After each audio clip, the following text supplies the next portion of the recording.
I've been in public relations and media for over 20 years.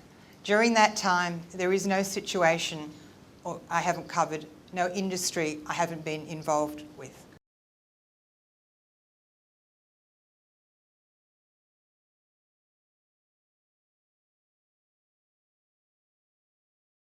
I've recently been getting a lot of media coverage, and I identified with what you said at the start about the good coverage and the bad coverage. When you know you're getting bad coverage, like for example a radio interview where you can see it at the time, how do you turn it around when there's only moments to deal with and it's not something that can be edited afterwards? What happened to Tony Abbott last week? I have no idea. This is PR 101. So when Mark Riley from Channel 7 said to him, what about this thing, shit happens?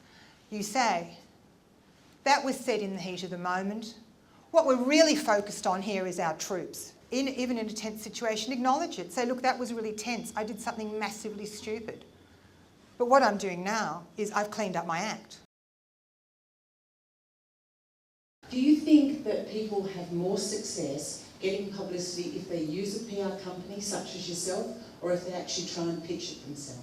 What would I answer to that? No, do it on your own. We're a waste of time.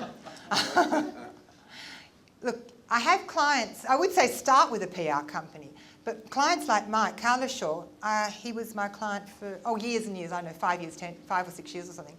And then he can do it on his own because then he's got his media profile.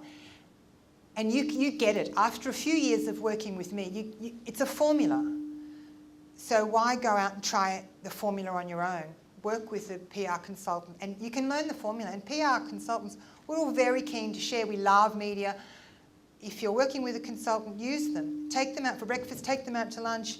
Some of my clients are very hands-on, some are hands-off. Hands-off, go do, I don't care, bring journalist, brief me 5 minutes beforehand. And some are with me all the time. So that's probably the best way to approach it, best of both worlds. But certainly get some media training. One of the things I find is obviously TV, radio and print media are all different. In fact, the sound bites become smaller for TV and news. How do you brief the journalists though to give them substance for the print without getting an off-the-record statement? You want to give them some substance of the story, but then they can use that against you. So how do you position yourself about off-the-record? Well, first of all, there is no such thing as off-the-record because a journalist is working all the time. So it doesn't exist. And if he says, tell me off the record, don't tell him off the record. There is no off the record. Because he'll use it. If he's a nice guy, he won't quote you. But there is no comeback. With print media, to prepare them, you've got your press release, and before you go to the interview, they will have, whilst they've got the press release, which has got them there, they'll have forgotten. So what I always do with my clients, I'll say, I'm sure, dear journalist, that you have prepared for this, but I thought I would give you a few key questions that you might like to start off with. So I'll give them the questions that I want asked that I've prepared my client for.